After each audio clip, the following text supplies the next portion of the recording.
Hi, lovelies. Welcome, welcome, welcome to Be So Light. My name's Felicia, as well as Prism as well as Niana.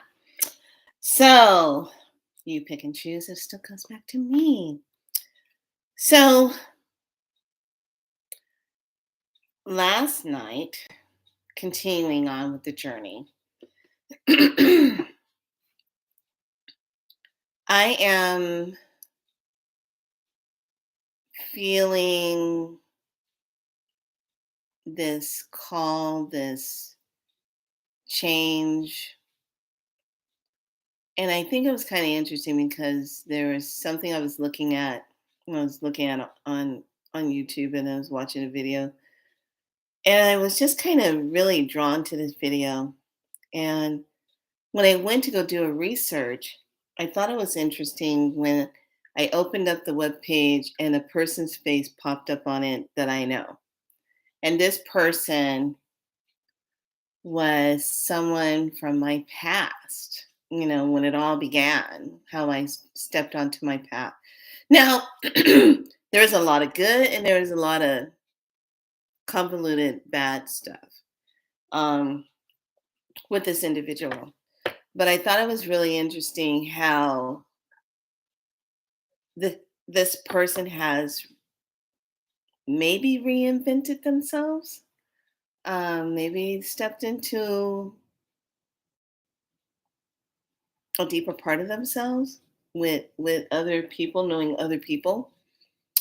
So it's kind of funny. And the reason why I bring this up is because the title is "The Call of the Oracle."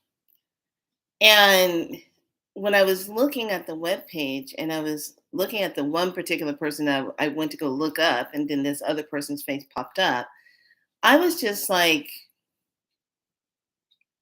I wasn't triggered. I was kind of like, what? What?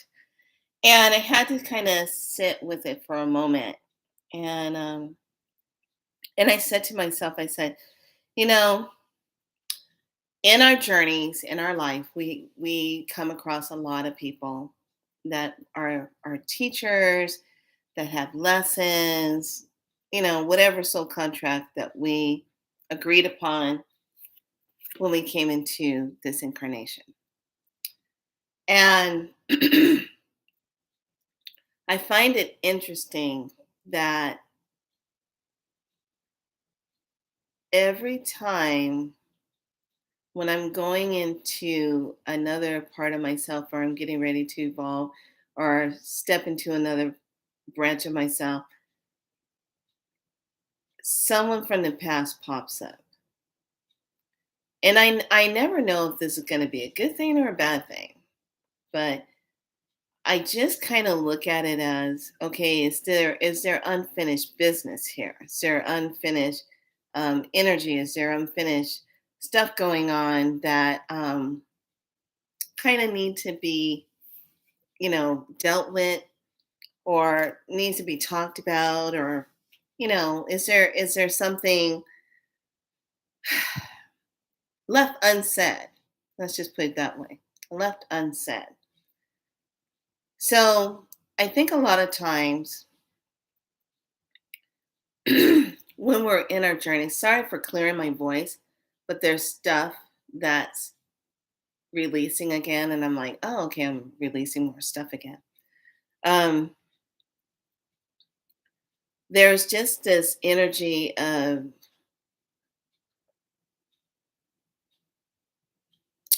I'm looking for the right words, when you have people that come into your life and you learn certain lessons from them, or you learn, you know um medicine or whatever that comes down the pike, that you're learning from this person, these people are always going to be some kind of way lurking on the outside of the perimeter of you. And they're always curious about what you're doing. But they don't want to reveal the fact that they're secretively watching you. Okay? Keeping a awareness tab on you. to see what you're doing, where you are in your life, what are you talking about, who are you with, what's new, so they can sit back and compare the past with the present and then try to make some kind of judgment on you from there. Trust me, I just know this is what they're doing. And but I didn't go into a judgment with this person that I saw. I just kind of looked and I was like,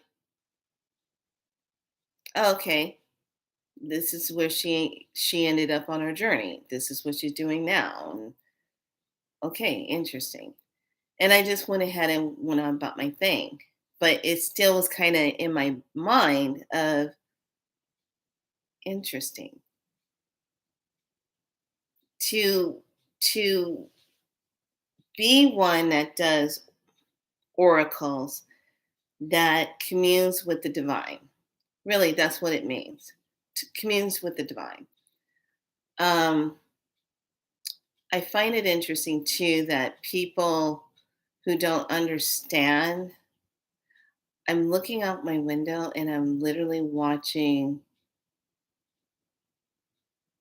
the tree let go of its leaves right in front of me. It's so interesting. It's like, I'm just going to release these leaves right now. And it's just falling off of them. Okay, sorry. Um, when we commune with the divine, however we choose, if we're doing it through pendulum, if we're doing it in cards, if we're doing it through whatever it is, reading water, reading sand, reading smoke, there's so many ways to commune with the divine. And I find it very interesting when people come from a very programmed, I have to say it this is programmed, because that's what it is, programmed religion belief that governs their thoughts and makes them feel like, oh well, if you do any of that, that's this, that's of the devil, that's of that. No, it's not. Because if you really look at the word and you break it down, it's communing with the divine. So how could that be of evil? If you really step into the definition of the words and you look at it, it's you're talking to the divine. You're not talking to what you deem as the devil, you know? And that word in itself is, I think, has played such a deep history in humanity. How we govern ourselves and how, if something happened, oh, the devil made me do it, or this. And, it's just really interesting how we constantly um, put tags on certain things. So when I do divination and I'm going into the tarot or the oracle cards or portal key cards or sitting with water and looking at that, or if I'm just going to zone out and just, channel information, that's communing with the divine. And I think it's time for a lot of us to stop feeling as though whatever you're doing, others are going to be upset about it. I don't care. Am I hurting you with this? Am I hurting anybody with it? No. Did anybody die from it? No. So, but did someone get clarity on something before they go make a decision to go do something? Yes. Do I use it for that? Yes. Has it saved my butt? Yes. And I'll tell you what, I finally got the cards out, the ones that really changed my life.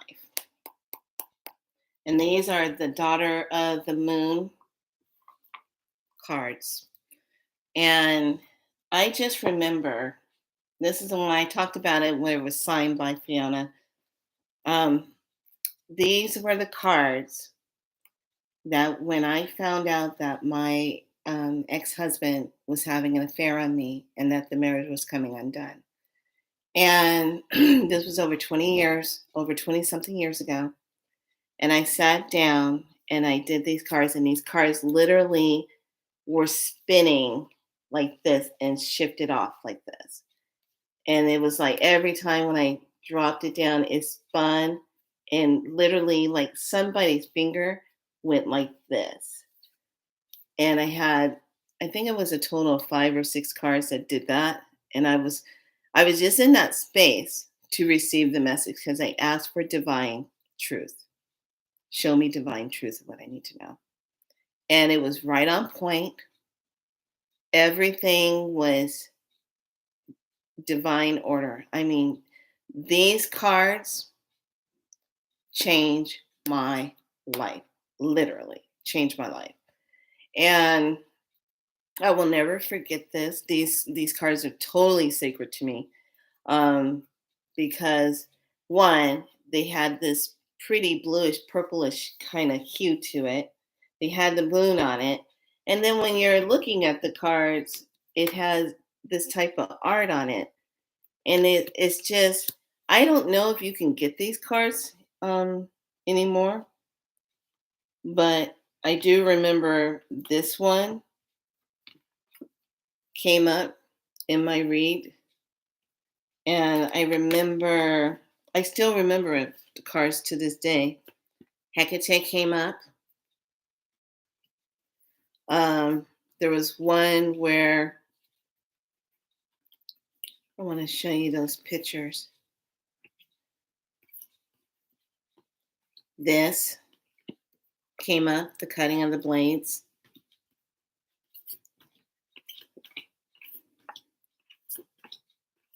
That's why I just say these cards are just so. This was number one card that came up. I was like, oh my God. And then I'm pretty sure I had the tower one.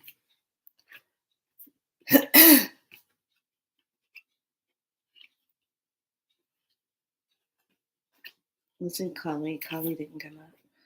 It was the tower.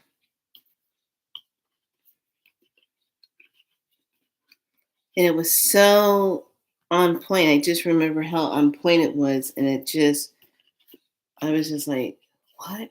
And then several hours later, it played itself out. So I find it really interesting that today was a day that I was looking at something pertaining to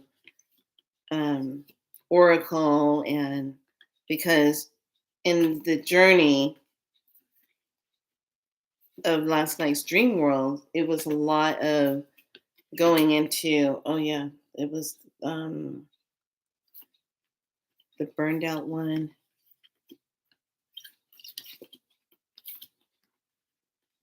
I think it was the burned out one.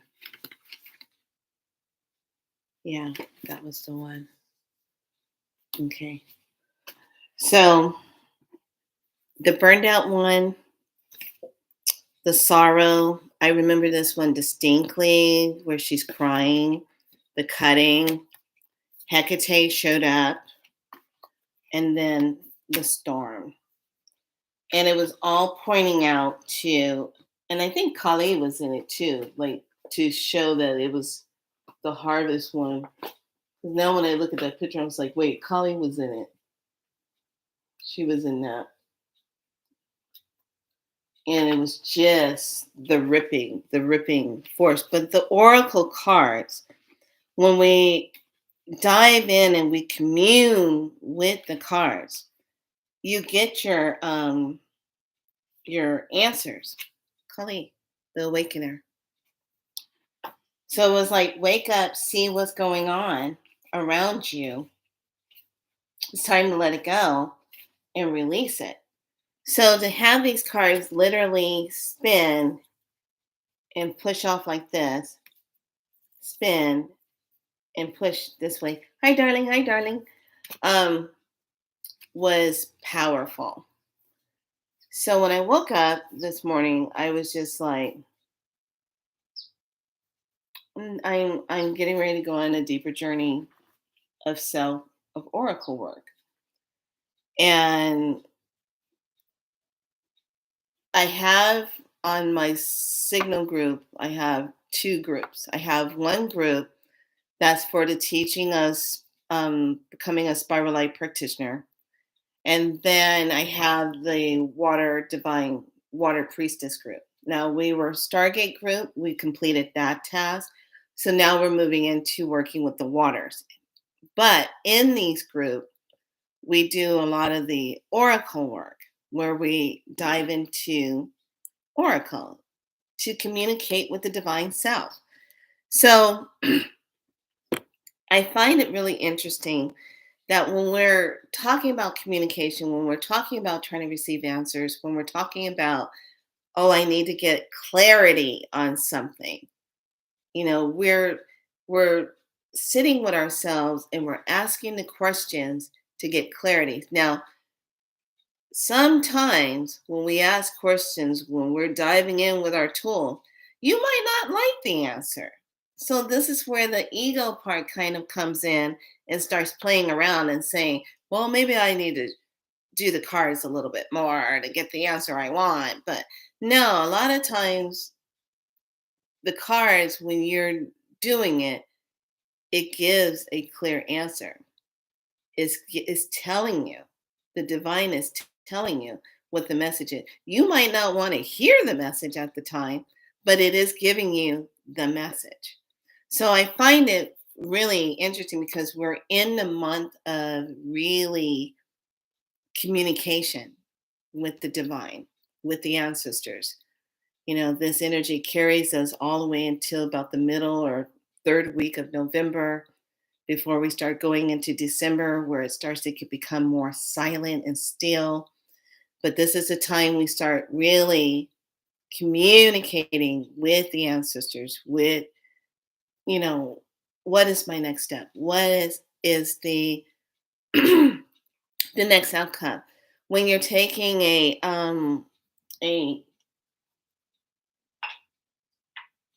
a crystal ball and working with it. This one has a lot of beautiful doorways in it. And I love working with this one. This one's been with me for a long time. And it's just now really getting to a point where it's really getting activated, where I'm really zoning in and moving into, see the doorway? So I really enjoy working with different tools of divination, communing with the divine. You're communing with the divine self, you're communing with the divine energy around you, because lower energy is not divine. Lower vibrational energy is lower vibration. It doesn't carry the divine light of itself, the benevolent divine light of itself. So it all depends on how you see that. Just from my point of view, that's how I see it.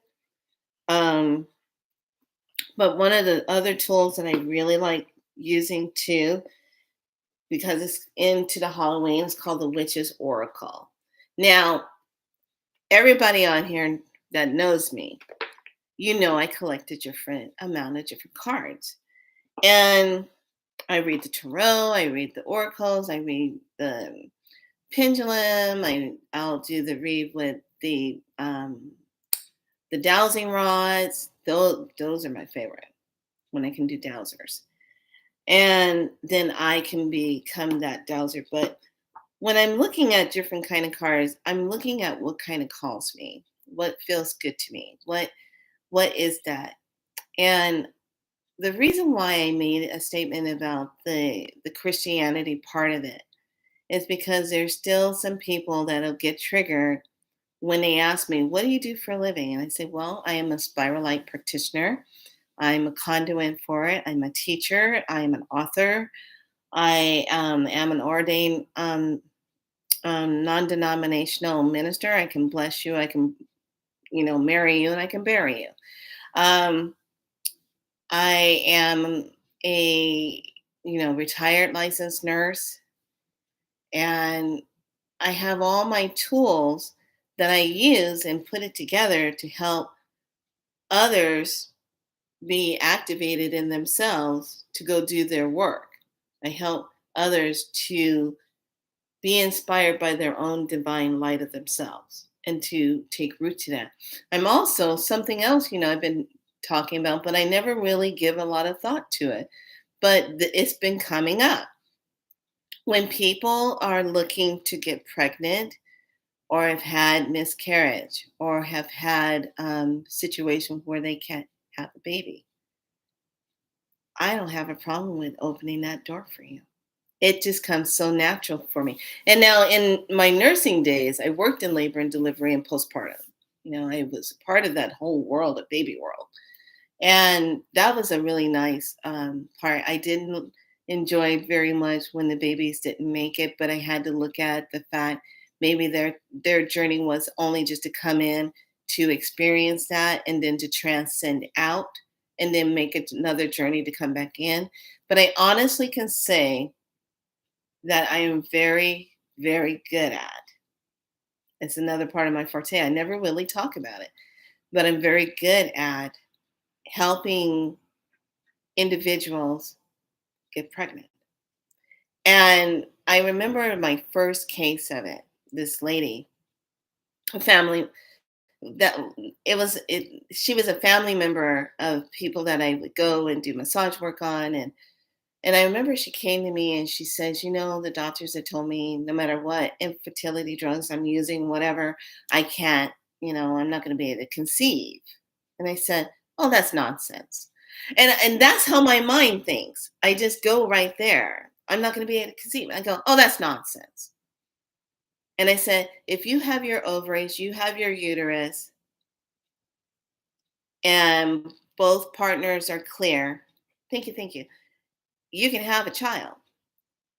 And she goes, well, I tried and it's been years and we're just going to give up on it. I said, no, no, no, no, no. So this is where, in the Spiral Light Practitioner group, you learn the art of how to move one energy from one place to another to get an outcome. Okay. And you're a master of it. I move energy from anywhere and it all started, believe it or not, to help this young lady to become pregnant. It all started with a stone in Egypt. And I had to get this stone that would help bring in the energy for her to have a baby. And she just kept saying, oh, I'm not. I said, first of all, you're going to have a baby. Because I just looked at her and I could see two spirit children walking behind her. And I said, oh, you're going to have a baby. I'm telling you the positive side of this, and then I'm going to share with you the flip side of it that wasn't so positive. So she, I do this whole program with her and her husband. I say, you're going to have a baby. You're going to get pregnant this year. Blah blah blah blah. This was over 20 something years ago. Okay, these kids are grown and everything. So I I set it up and I start doing my research on the crystal that would help to open up and to move out the fear blockage that she was having to get pregnant. And so I find it and I go and I say, okay, I'm gonna go ahead. Oh wow, that's the stone.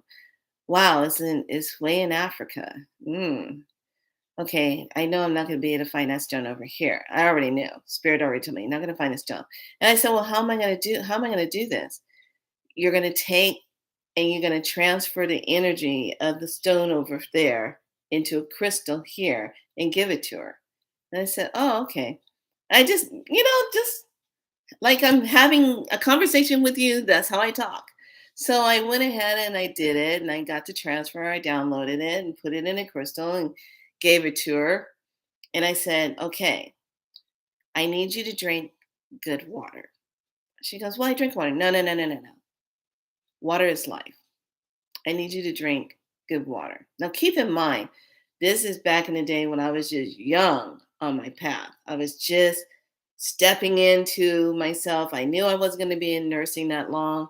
I knew I'd probably give it about I ended up being in it about 30 years right there. Had to step out. And I said, it's time to do the healing work. So I get with her, I do some work on her. I said, what is your greatest fear? And she said that I won't be able to get pregnant and be a mother. I said, you need to let that go because of that fear, that is what's blocking you. And let go of all the stuff that the doctors said to you. That is their prediction. Is that true for you on your path? And she goes, no. I said, so let's just join up with the divine energy, the divineness, however you see that for yourself, how you see God, how you see the divine mother goddess, all of that, the divine feminine, the divine masculine energy, the creation, those two come together. They have to make that creation. They create the life force energy, and then the mother carries and cultivates that child and gives birth to it. Okay? So I give her the stone and I tell her, the next time that you are lovey dovey with your husband, I want you to drink water together. I want you to nourish. I even told him, I want you to feed her water, give her water, like make her drink from a beautiful glass chalice. Don't put wine in it. Give her water and say, I love you and nurture her. Okay. This is the whole couples assignment thing. I put the whole program together and gave it to him. She goes, okay. So they go and do it. All right. They do the program. This is the way I set it up. And I never really talk about this. And about 2, 3 weeks later, I get a phone call. And they say, hey, are you coming down to do massage? And I go, yeah, I'm going to come down and do massage. Because at that time I was traveling from Rancho Cordova, going down to Vallejo, doing body work, in between doing um, nursing. And I said, yeah, I'll be down there. So I come down. And then when I see her, and she goes, we have something to tell you. And I go, what? She goes, I'm pregnant. I go, what? She goes, I am pregnant. And I said, oh my God, even still to this day, when I think about it, I still get goosebumps because I was a part of that to help her conceive, to help clear and make the sacred space so that she could conceive. Her and her husband could create that life together. And her husband was just ecstatic. And she says, I don't know how this happened.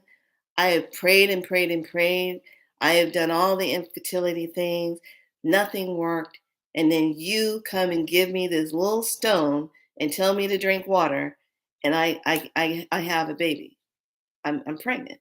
And I said, this is the first one. You will have another baby right after this one. And sure enough, after she had that child, she got pregnant again and had another one. She had her two babies and healthy. Everybody was good. I was like, okay. So now I'm going to show you the flip side of it. This was a good story.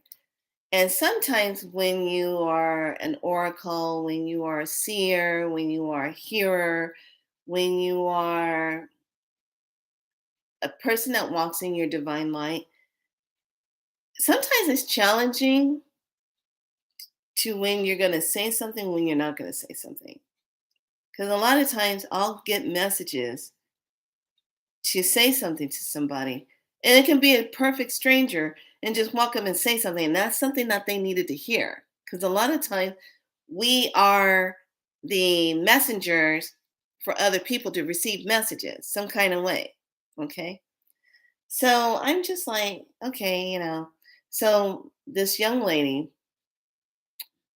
and I remember when I was working at the massage school, and she would come in and I would see her, and I kept seeing a little girl walking behind her, little spirit of a little girl. And I just remember now, this is the flip side where I said something, and boy, did I get the . So I kind of was a little hesitant to say something, but I just said, okay, I'm just gonna say it, and whatever the fallout's gonna be is gonna be what it's gonna be. And I told her, I said, look, I'm not trying to be in your space or anything, but are you thinking about having a child or so? And she kind of looks at me like this, and she gets the startled look on her face. And she got kind of like defensive. And I was like, oh, okay. Whoa, I stepped into something here. And I said, and she goes, why are you asking? And I said, because I see a little girl spirit walking behind you. And she just went into this powerful boom, shut that door, didn't want to have anything to do with it. She's on her path. She's got to finish her schooling. She didn't want to have anything to do with that message.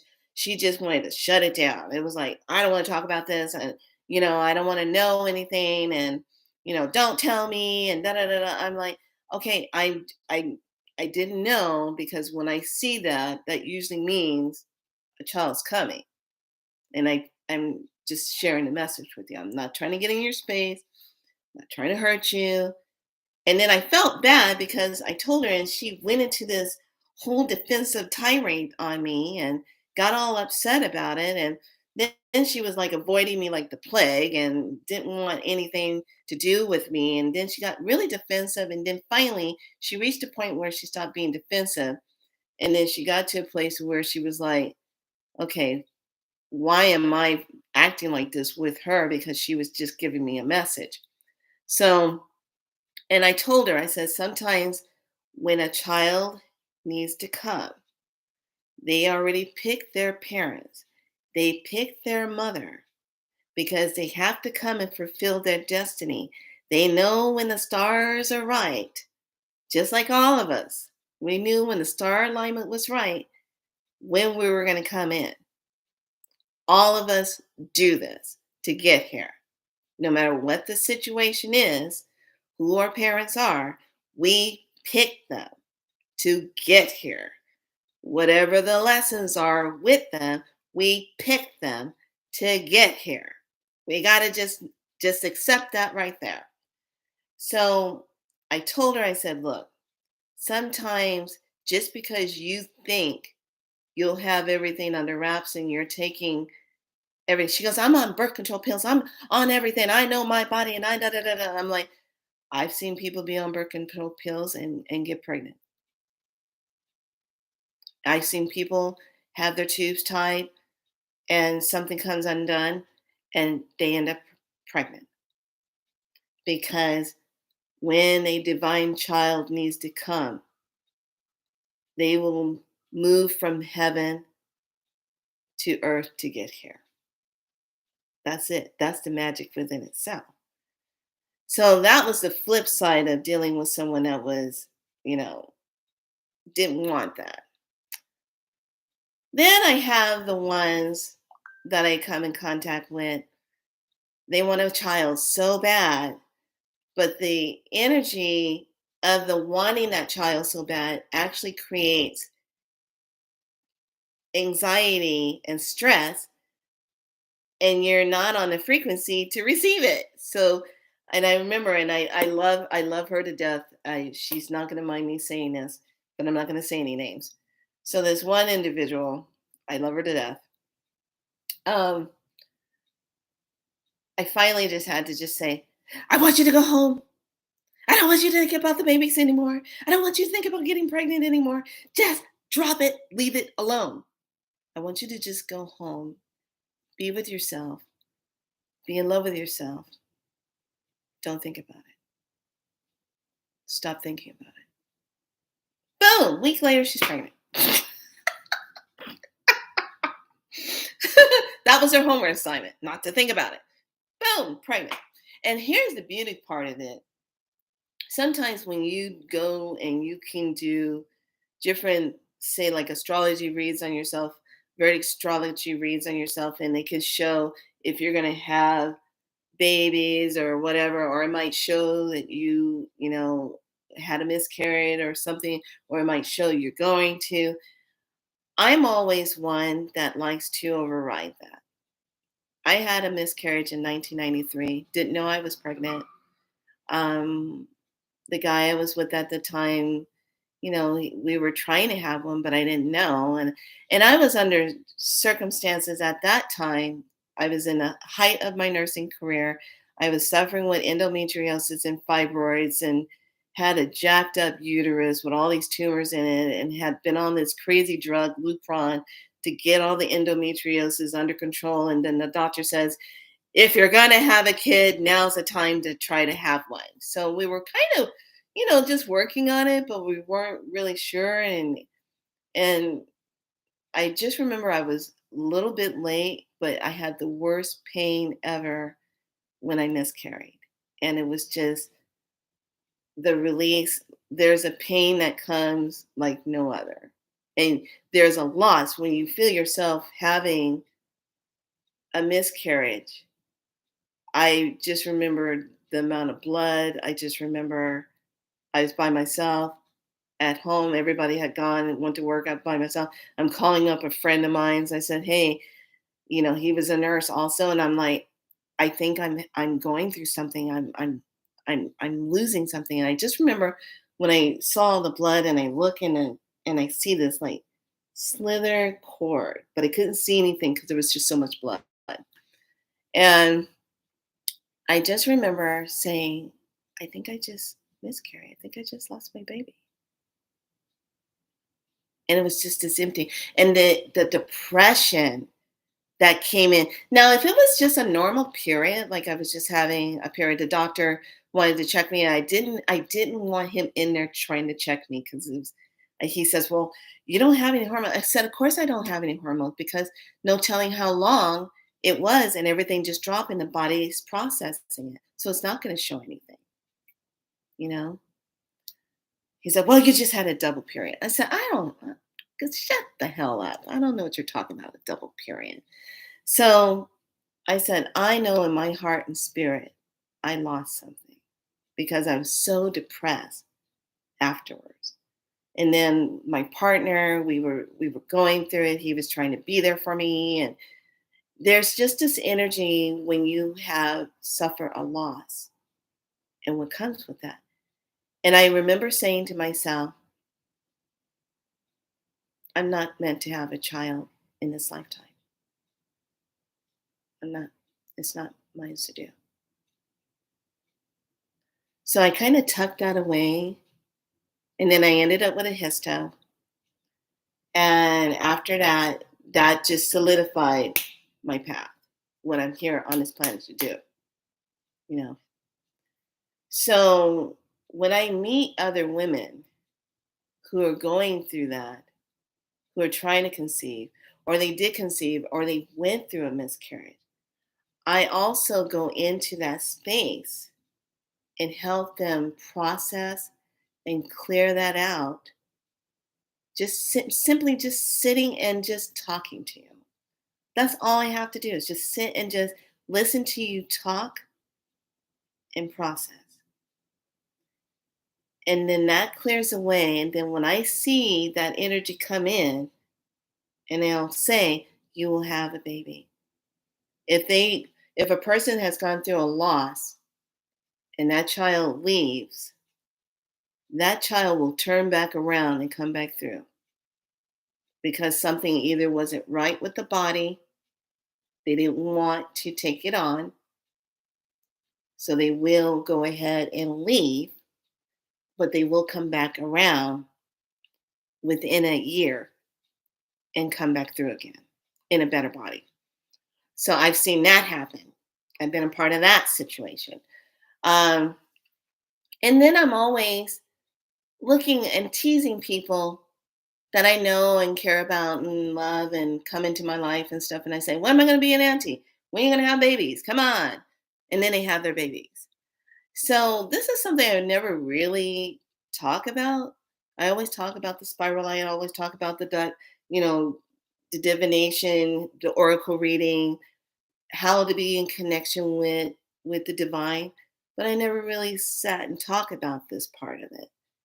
And there's many of us, if you are doing the divine work and you're clearing space and creating sacred space so that one can step into that, that's powerful.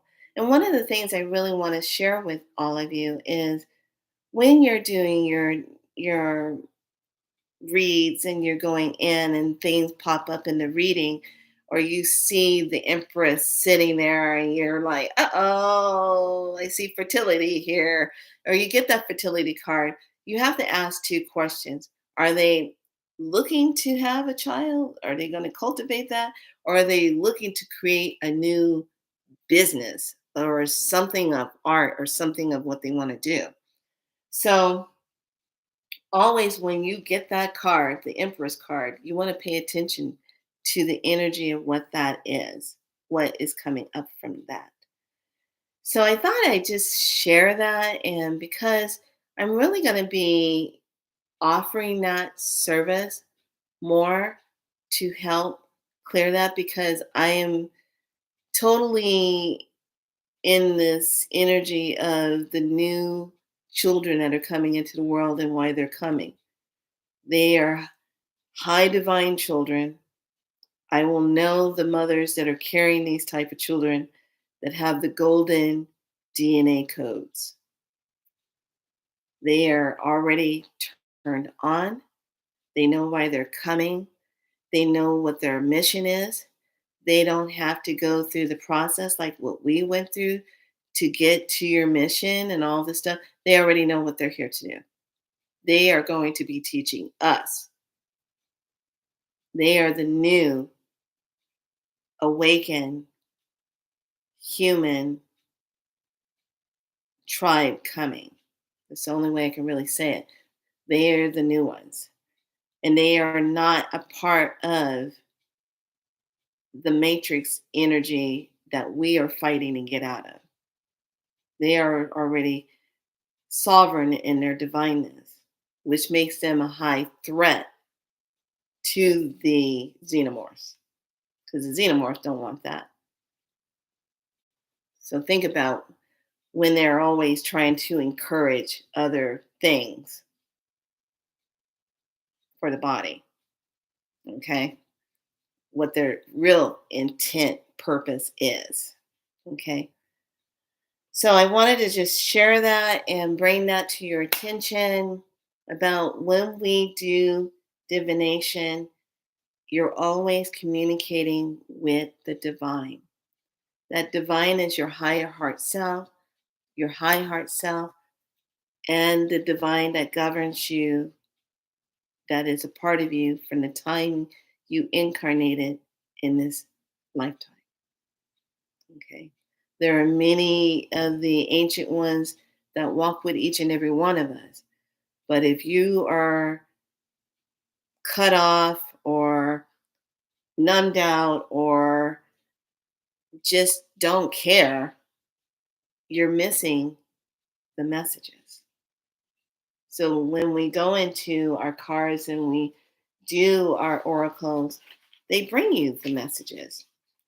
So now I'm going to wrap up this teaching. I hope you enjoyed this teaching today, because it's really important to honor that part of yourself, uh, communicating with the divine. And don't let anybody guilt you, make you feel bad about what you do. I am 57 years old. I am not about to let anybody tell me, "Oh, you shouldn't be doing that." Blah, blah, blah." You know, I don't have time for your spooky thoughts. I know who I am. I know why I'm here. I know I incarnated. I know I'm the only one that can do me. You do you. I can do me. You can't do me. I can't do you. You do you. I do me. That's how it's going to be. There you go. So, message today. Chalice. I love the chalice. Now, these cards have this beautiful backing on it. I love it. Beautiful card, the chalice. And this is from this deck. Now, this one's not too easy to find. I actually saw it in a boutique store. And a lot of times when I see something, I'm like, oh, that's different. I don't have something like that. Let me get it. That's how I always get it. Now, the chalice is all about the vessel. May it be used for everyday drinking, but it's usually reserved for occasions when it's felt necessary to pour the liberation to the gods or to similar rituals used. The chalice can serve multiple purpose. It is used for focal point of meditation, and when to hold the chalice in both hands at eye level, it creates the atmosphere of the magic. So this one is all about what are you putting into your chalice? Is your chalice empty? Is your chalice full? How is your chalice today?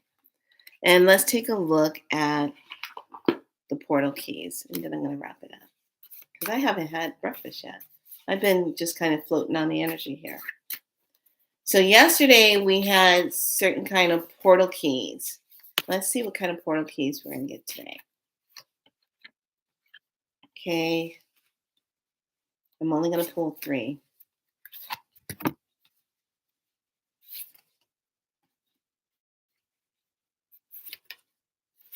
Oh, okay, this is weird. Okay, so we have divine lights, divine source of love light, key 14.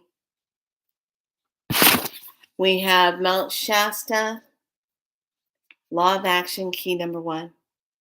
That's been coming up a lot. We have Greece, soul star, law of evolution, key number 9. And we got Russia, stellar gateway, law of polarity, key number 4. So keep an eye on energy with Russia and Greece and Mount Shasta energy. But the divine source energy is already definitely hooked in right now. And that's the message from that. So everyone, be good to yourself. I'm going to work on the Patreon page, see if I can change some things around on it because they just renewed it. They just updated a lot of stuff on it.